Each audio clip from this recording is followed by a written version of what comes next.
Hello everyone, welcome back to my YouTube channel. Let's encode the logic. I hope you all are doing good. In this video, we are going to see about nested loops. So what is nested? Nested means placing one inside the other. We have already seen about nested if statement. There we have seen that we placed an if block within another if block, and also we placed an if else statement within another if block. So that was nested if. And the Python also support nested loops, means loop within another loop. By the name itself, we can say loop within another loop. Okay, let's see that. Python allows its users to have nested loops. That is, loops can be placed inside other loops. So what are the loops available in Python? We have while loop and for loop, right?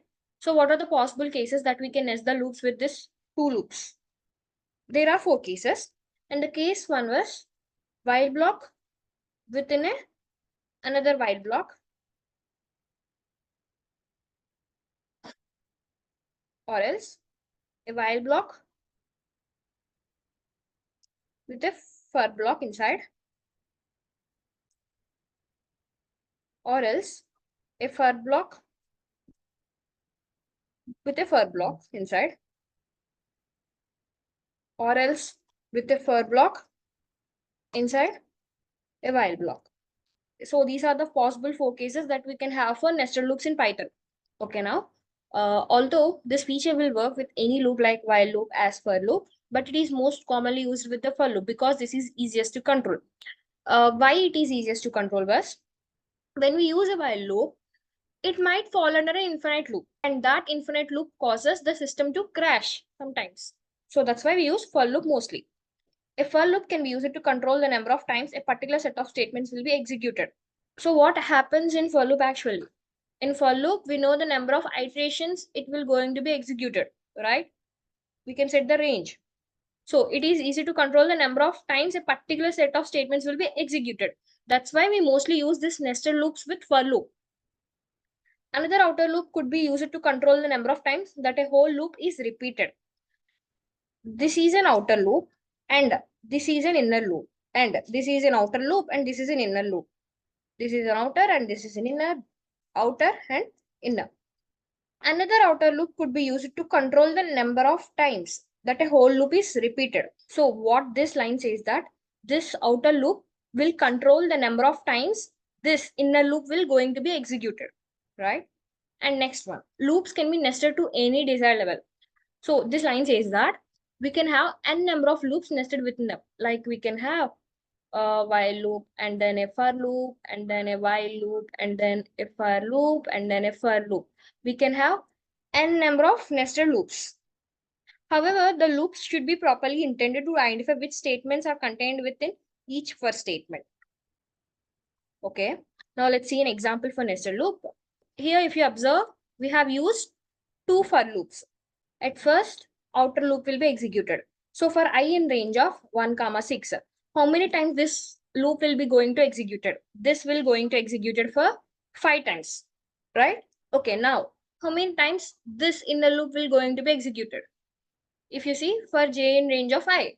So if you observe, this inner loop is completely depends on this outer loop, because so here we are declaring the range with I, right? So it is completely depends on the outer loop. Okay, now let's trace this code. At first, for I in range of 1, 6, right? So I will start from 1. So when I equal to 1, we will print nothing. And for j in range of I means for j in range of 1. Okay, let's keep that for j in range of 1. So how many times this inner loop will going to be executed? Here, if you observe, we are not mentioning beginning and the ending range. So what I said before. So a range will contain a beginning and ending and also a step. And the step is used to either increment or decrement, and it is an optional one. So there is no need to mention this step, but by default, the step is 1 if we don't mention it. But as I said, beginning and ending is must. But in some cases, we can keep only the end, range of end. This means the limit will be from 0 to end -1. Or else we can say range of 0, end. If we declare only one value within the range, then the range function will treat that value as the ending point. And then it automatically declares the beginning as 0. Okay, by default, it will declare it as 0. So now come to this loop. So this means range of 0, 1, right? How many times this loop will going to be executed? So this loop will going to be executed for one time, right? Okay, let's iterate for one time. So within the for loop, what we had? We had print statement, that was print asterisk and end equal to single quotes, right? So we printed that asterisk. If you see, we printed that asterisk and then end equal to, so there is no space within the end, I guess. So printing was completed. So the one time was completed. And again, we have still more iterations left in the outer loop, right? We have I equal to 2 also. When I equal to 2, we need to print off. This print off statement will print the new line. So we will come to the second line. Okay. And now when I equal to 2, we will go for j in range of 0, 2, right? And this will go for 2 times. Okay, let's iterate this loop for 2 times. So if we iterate for 2 times, so we will print an asterisk symbol in the first time and then again an asterisk symbol for the second time. Okay, that was also completed. And again, we have still more iterations left in the outer loop, right? So that was I equal to 3. And for j in range of 0, 3, and this will runs for 3 times, right? So if you observe 3 asterisk symbols, we printed 3 asterisk symbols. And again, when I equal to 4, so we will print a new line and then for j in range of 0, 4. So this will runs for 4 times. And also, if you see, we printed 4 asterisks. And also, we have one more iteration left. That was when I equal to 5 for j in range of 5. And this will iterates for 5 times. So we printed a new line when I equal to 5 and then for j in range of 5. So this will print 5 asterisk symbols. And when I equal to 6, so out of range, right? So and then we stop looping. So this is the tracing part of this code. Okay, let's quickly execute this code in the ideally shell, guys. Okay, let's keep a comment. Nested loop example, right? For I in range of 1, 6, we will print a new line, right? And for j in range of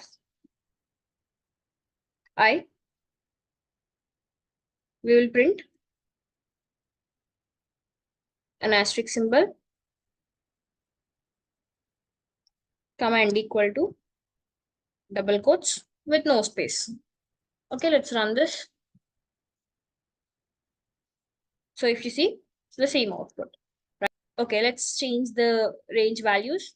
So I will keep 1, 11. So this will going to be executed for 10 times, right? And I will keep it as is. And let me change this asterisk symbol to some @ symbol. Okay, let's run this. So if you see 1, 2, 3, 4, 5, 6, 7, 8, 9, 10. So this has executed 10 times.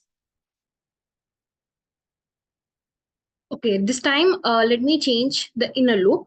Okay, let me keep 3 instead of I. And also let me change this to 8. And now in this case, my outer loop will execute for 7 times and my inner loop will going to execute for 3 times, right? Okay, let's see my output. Let me run it. So if you see 1, 2, 3, 4, 5, 6, 7, the 7 times, and that was outer loop and the inner loop was 3 times. So if you see in every case, it was 3 times. Okay. Before it was I, and the inner loop is depending on the outer loop. And here we are defining the count. That was 3. So it was executed 3 times. And one more thing, the horizontal will represent the outer loop and the vertical will represent the inner loop. In this way, the nested loops will work, guys. I hope you like this video and thank you for watching. Hey folks, if you enjoyed this coding tutorial and found it helpful, don't forget to give it a thumbs up. Share it with your fellow coding buddies, drop a comment with your thoughts or questions, and of course, hit that subscribe button and ring the notification bell so you never miss out on our latest content. Your support means a lot and it helps our community grow. Happy coding!